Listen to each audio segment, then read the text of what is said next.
रात हंस के कहती है कि किसी में खाने में चल, फिर किसी लाला शहनाज रुख के काशाने में चल, ये अगर मुमकिन नहीं तो ए दोस्त किसी वीराने में चल. I take a lot of pride in my faith. My faith always stood for and stands for equality, dignity, tolerance, and respect for other faiths. I do not have a control on my destiny, and I do my best to make sure that I can chart a course that I stay on that path. Anything and everything is possible when we learn from one another, when we listen to each other, when we set aside our differences to work for shared goals with the shared responsibility and shared sacrifices. My purpose in the life is giving back and sharing.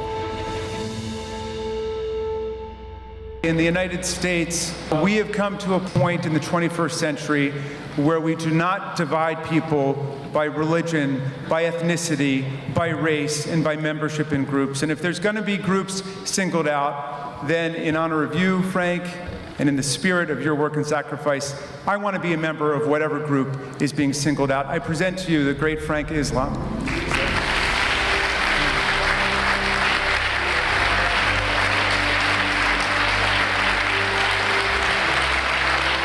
Frank Islam is a terrific leader. He's confident. He finds what he wants and doesn't give up. Frank Islam is one of those people that always looks for ways to bring people together. Frank wants to really give back. He likes to have things done a certain way. It's great.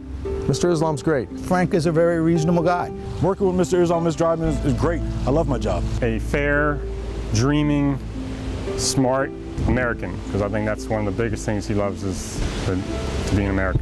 He's one of those people who was a successful entrepreneur and now is working hard to give back. He was born in Koraghani, a remote village in the dusty streets of Azamgarh of Uttar Pradesh in the year 1953. Nobody would have then predicted that a man could go on to build a legacy like the one he has built for himself. Today, he is known world over as Frank Islam, a reputed entrepreneur and renowned philanthropist, as well as the owner of a 16-bedroom mansion in Washington, D.C. that has everyone swooning over. But more on the house later. What went behind making Frank Islam a revered hero both in India and America? Let's find out in this episode of Those Who Made It.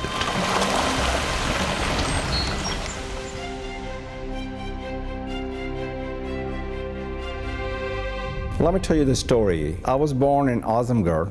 Azamgarh helped me to shape my story and also my journey and determine my destiny.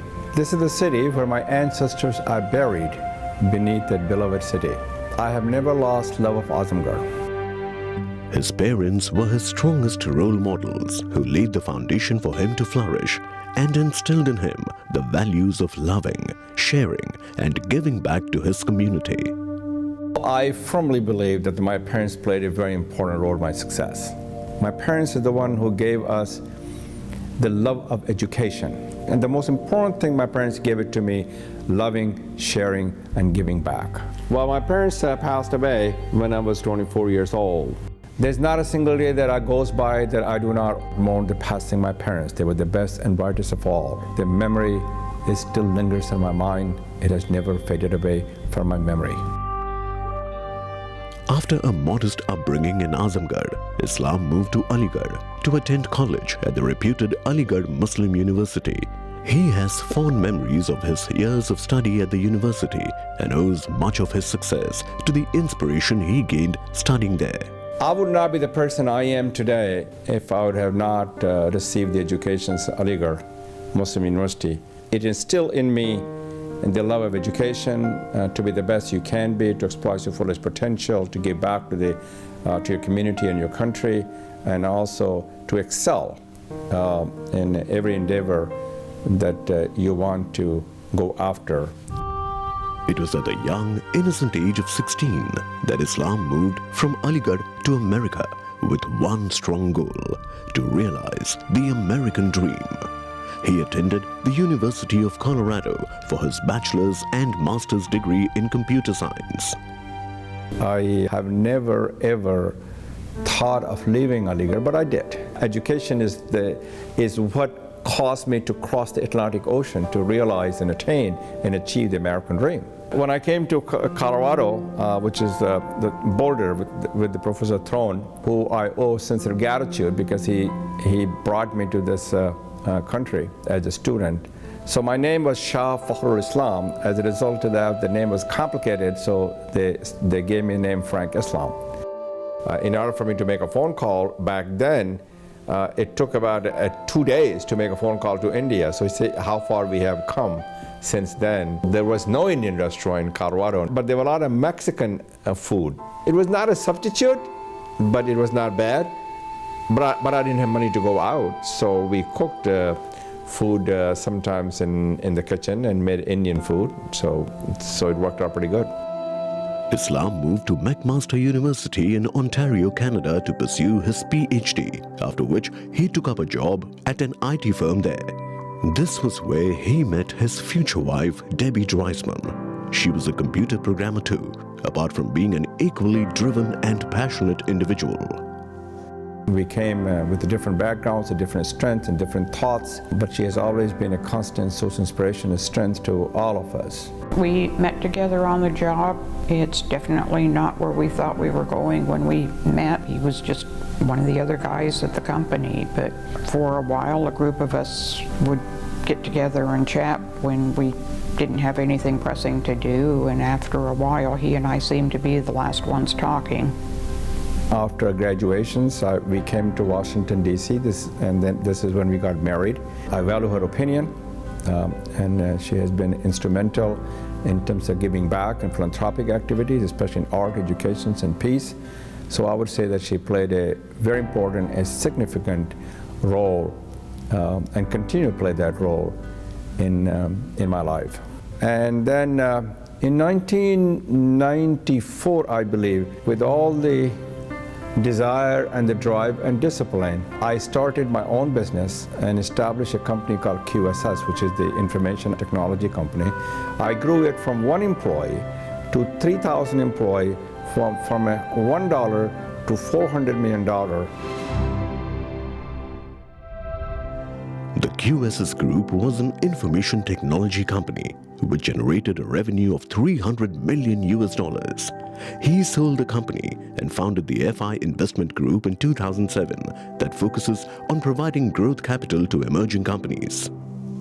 In 2007, I sold that business to Ross Perot, and that gave me the financial independence to establish the foundation, and it's called Frank Islam and Debbie Dreisman Foundation, and that foundation focuses on arts, education, and world peace. Frank made the right decision in the sense that he knew it was time, or he was interested in moving on to the next challenges in life. Certainly he had an interest in philanthropy and charity and giving back, but he really didn't have as much time to spend focused on that. And I think that's probably one of the reasons that he wanted to sell the businesses, so he could move on and spend time focused on his next interests and passions. I was surrounded by a very talented team of management, and when I sold the business, they were well rewarded because they helped me to get there. It was my time to get them back. He cared about the people. While he expected them to do certain things, he didn't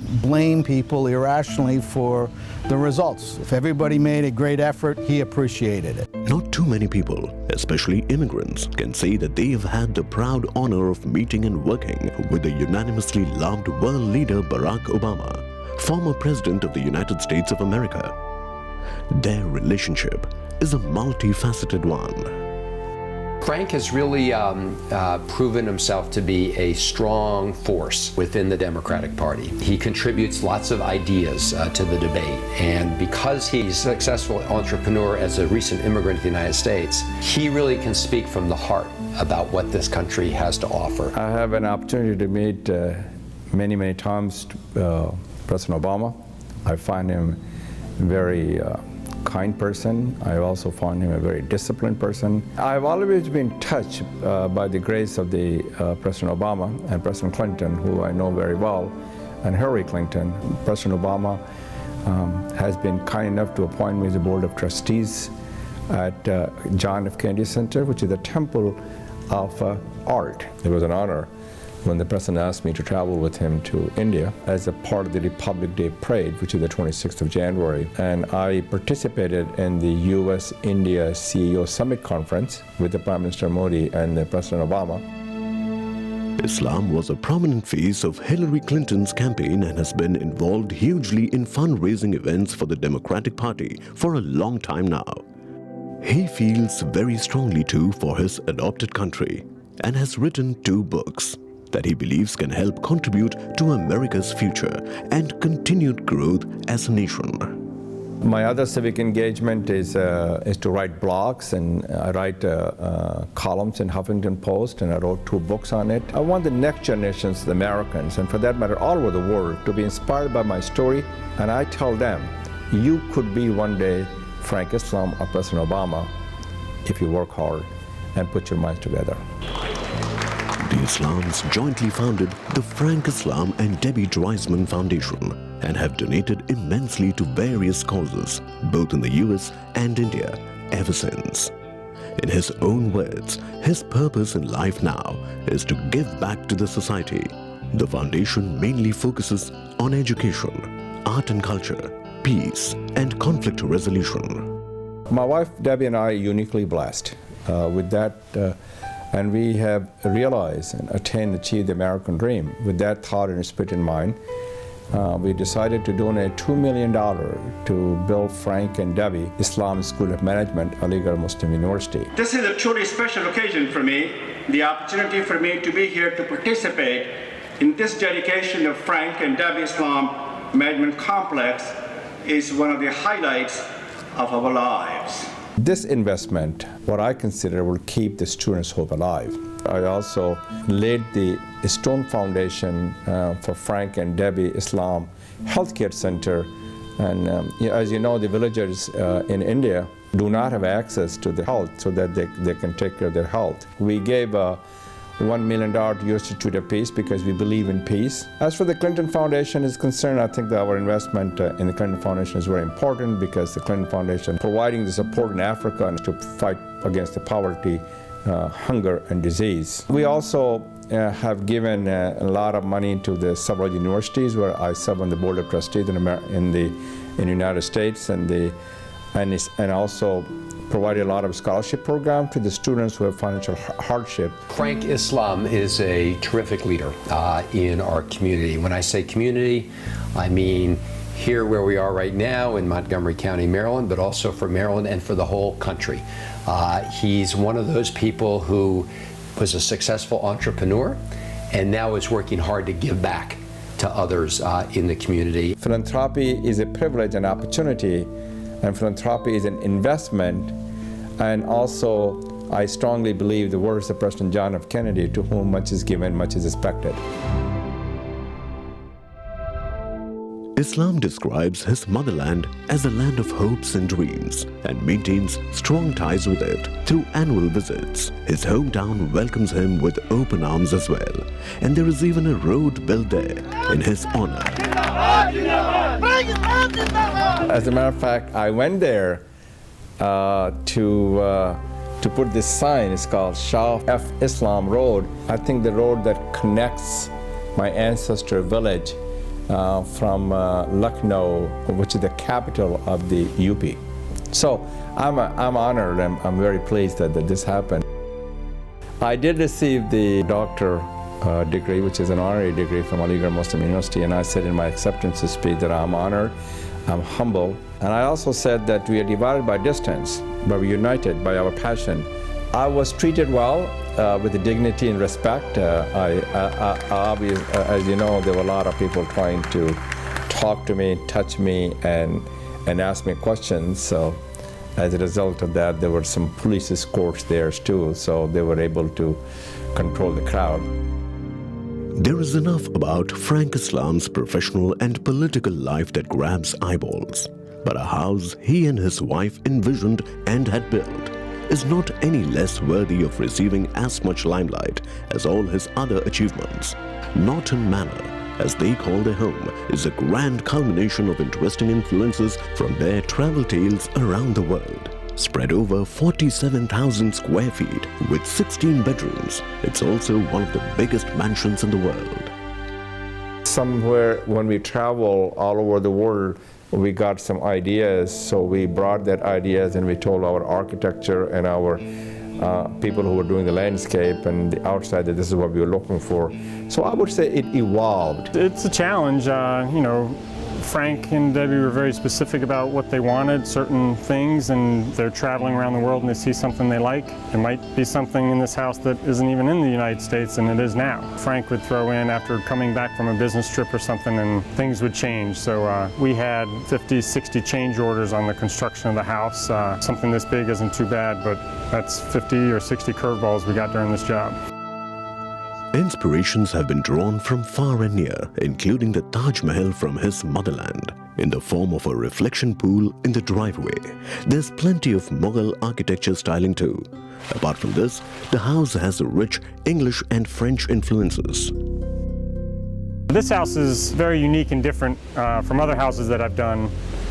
Just due to the size and the different elements from all around the world that they try to incorporate in this house. Norton Manor is mostly English and French. It goes back to 17th century Renaissance France, so that's what our house is. And the garden is mostly English in the White House garden.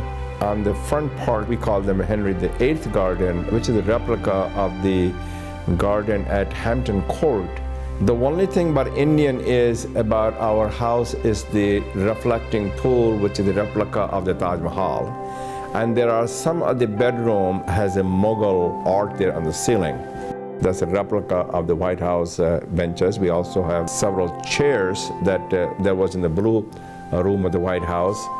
So it was not an intent for us to replicate the White House, but it turned out to be East Wing and West Wing. And that's how the White House is remembered as. I was always fascinated by the American history. So when we were at the Reagan's Library, we saw this replica of the Oval Office, so we decided to get the desk.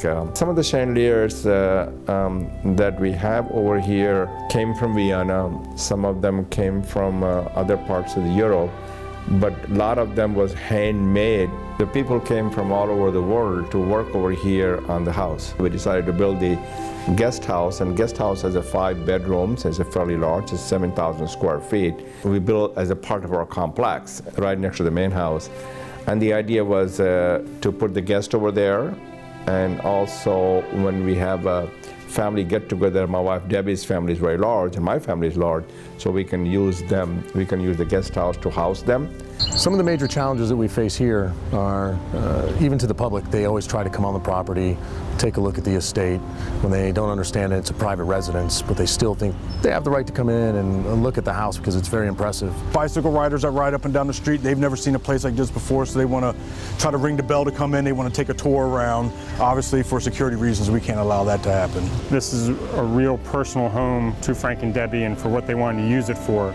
I'm very proud that I think we got their vision and created this house, which I think was very important to Frank and Debbie. It is my pleasure and privilege to welcome all of you to Norton Manor, our humble home. The Islams have hosted several charitable events at their home and welcomed some prominent public figures like Vice President Joe Biden and former Presidents Barack Obama and Bill Clinton.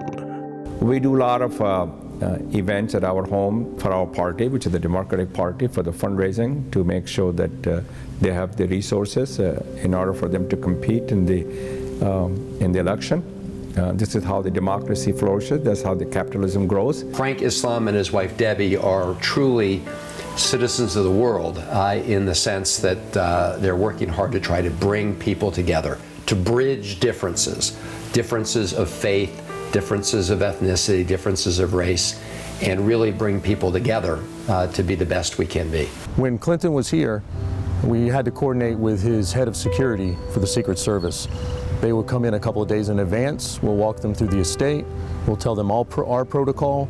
They tell us their protocol. We kind of have to coexist with them. It would be the same aspect for any event. We secure the estate, inside the house, outside the house, access control for the property until President Clinton was off the property. Thank you to the Interfaith Conference of the Metropolitan Washington for honoring me with this leadership award. Islam has gained a lot of recognition over the years in the form of multiple industry awards for leadership, entrepreneurship, and excellence, apart from many others for his philanthropic activities. He was recognized by Ernst & Young as Maryland Entrepreneur of the Year, as well as by U.S. Small Business Administration as the year's Small Business Person of the D.C. metropolitan area. He has also won the Martin Luther King Jr. Award for International Service and the Interfaith Leadership Award. He considers his opportunity to have been able to deliver a speech at his alma mater, Aligarh Muslim University, a huge privilege on the day he was honored with a doctor's degree.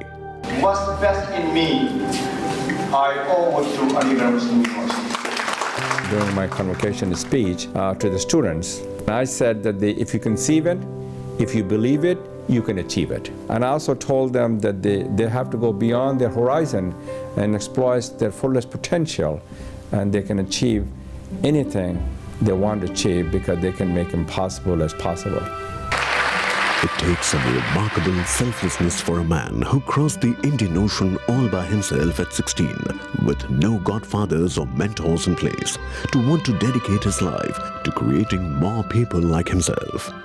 While he tirelessly works towards this goal, the rest of the world is watching this man grow and admiring his perseverance. My legacy that I leave behind is, what have I done to make a meaningful and positive impact, influence in people's life that could also become another Frank Islam who's willing to give back to our country and the community, because we have so much to give if we put our mind to do so. Here's to many more Frank Islams in the making. The world surely needs more of them. Catch us next week, same time, on Those Who Made It, for yet another inspiring story. Only on ZTV.